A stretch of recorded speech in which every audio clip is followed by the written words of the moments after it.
So guys, I hope everything's going well with you all today. As you can see, it's another wonderful rainy day. It's been kind of bursts of rain going on and off. But yeah, so I stated that there was things that I was going to be doing with this project, changes that I was going to be making.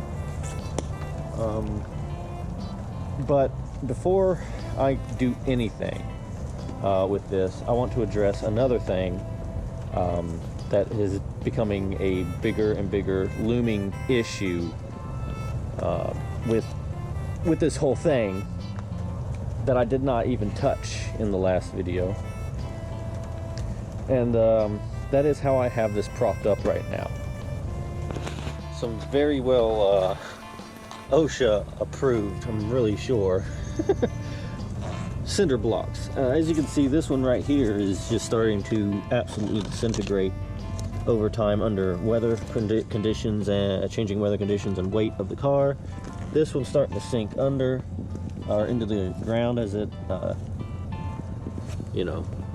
rains and everything else. So what I plan on doing today is getting the tires back on this thing before any of that mess actually has a chance to happen.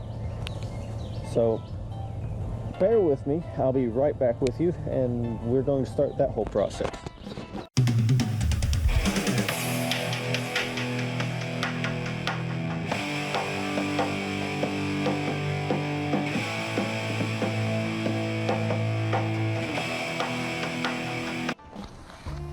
Alright, so we got it looking good. They're not mounted back yet.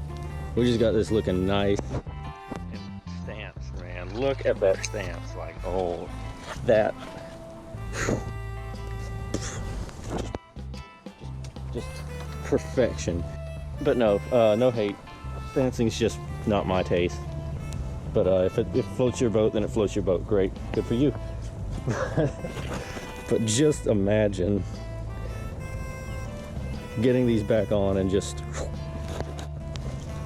And as for another thing, the tires themselves are in pretty bad shape. Like, I don't think I've touched on this, but yeah, we've got some pieces of it sort of peeling off. I don't really imagine why it would be that worn at all.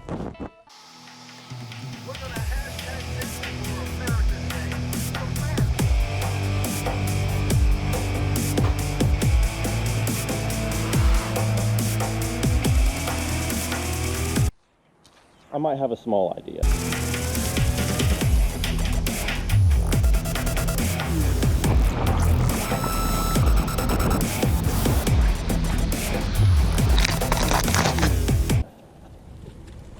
But it definitely has nothing to do with drifting it around the yard several times. And then also off into a ditch. Nothing to do with any of that at all. I mean, it's beyond me.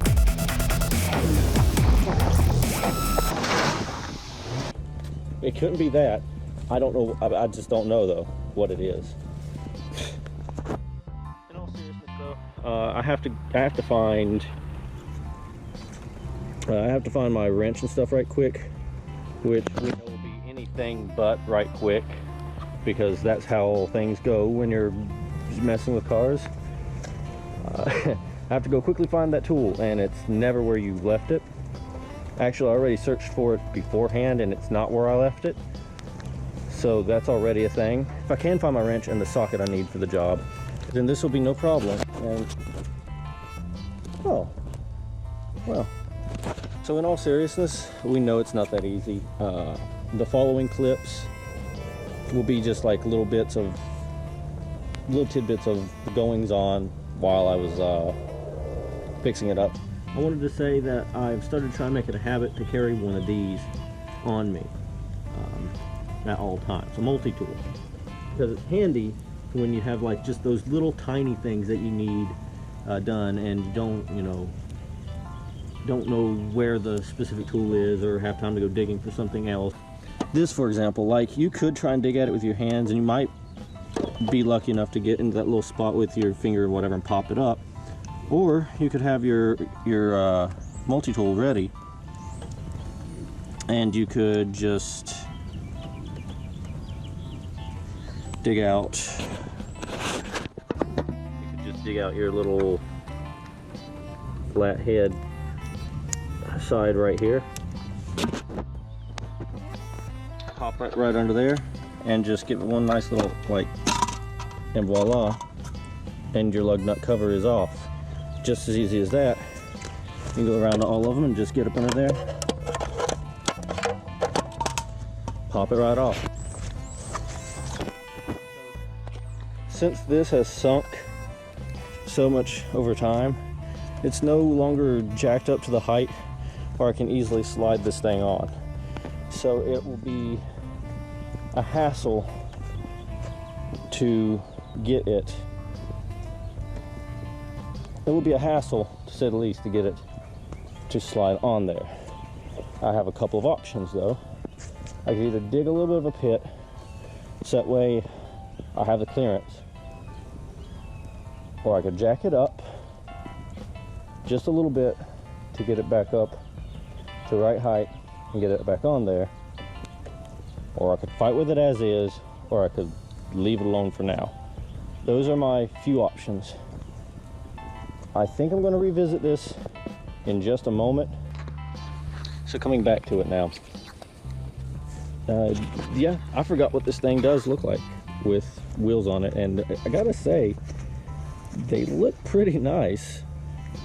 But I just have other plans and other ideas, and I think it's just safer this way, so that way if they collapse, like I said, it, if they finally, I just figured it'd be safer this way, so that if they do finally collapse before I get to taking the bricks out from under them, then at least it won't be flat on the ground.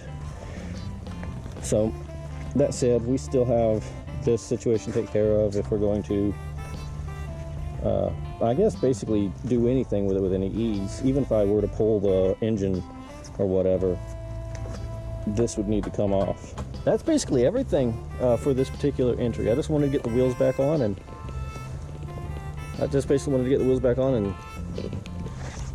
make it a lot safer for it to fall if it's going to.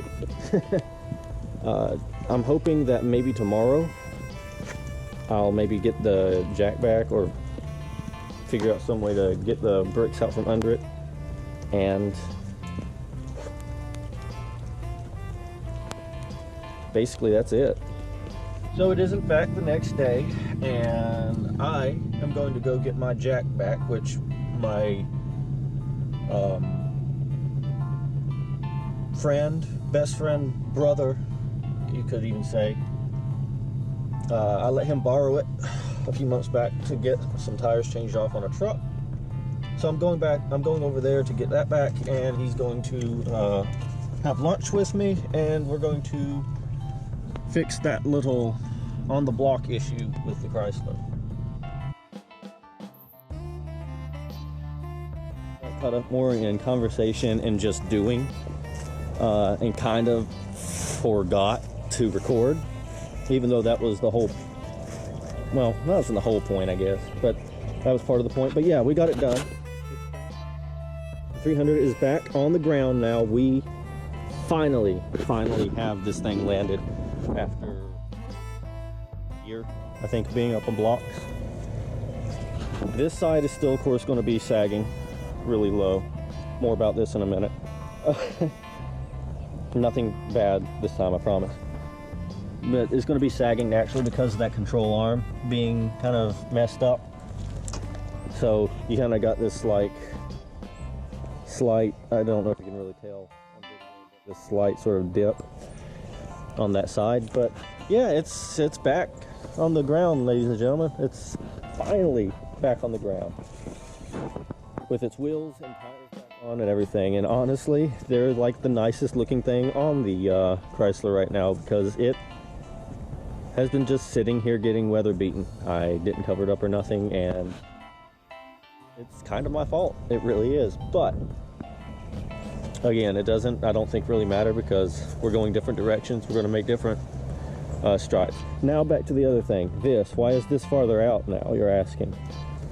And that's because, well, again, we kind of got more carried away in just kind of doing stuff, and I kind of forgot to record things. But while we got done with that, we were messing with it, looking at it, I just started prying at this side, and this side finally popped free. I guess time eroded it enough and it made it a lot easier. It just popped loose. So we started prying at it some more and prying at it some more, and we got it out this far. Still haven't got it off, but I mean, we kind of got it out farther. So I think I'll just cut that off, so that way that's nice and out of the way at last, instead of just trying to waste all this, you know, instead of wasting time and just trying to pry it off, because there's literally nothing to save. No reason to. Oh, one thing did happen though while we were prying it. We kind of smacked the radiator, and it started kind of like hissing and leaking. So alright, so I know it's an abrupt audio change here, but basically what had happened was the audio kept screwing up on this particular clip for some reason. Don't really know why. I think the wind reduction had something to play with it. But what I was trying to say here was basically that if we had any like doubt in our minds that the radiator was toast or done for in the first place, that was pretty much set to the side now, and that the radiator is now pretty much done for. And it's okay, because I had the idea of getting a new radiator at an eventual point anyway, but this just kind of sped up the process. But with that said, now back to your regularly scheduled video and audio. So yeah, here we are. We are, I guess, technically going into the next phase of this project. The idea intrigues me of making something impossible work, so I think that's what I might look at kind of doing, is just making something impossible possible. But we're probably a little ways off from that yet, and what I'm going to do immediately after today is not for certain. But rest assured, I'm going to be coming up with some, you know, videos and stuff, and I plan on doing more than 1 or 2 this year, and kind of trying to pick back up in general. I guess though, since I really don't have anything much else to say or do in this particular video, that is in fact going to be it for this video. We got the 300C back on the ground, and it's looking good for this project in some ways moving forward, or in the capability of moving forward with it. However I decide to go about doing that. But that's a whole different set of stuff to this whole journey, and I would be so glad if y'all would hit the subscribe button and the notification bell and join me on that, and hit the thumbs up if you liked it, or thumbs down if you didn't. And with all that said, I will see you all in the passenger seat next ride.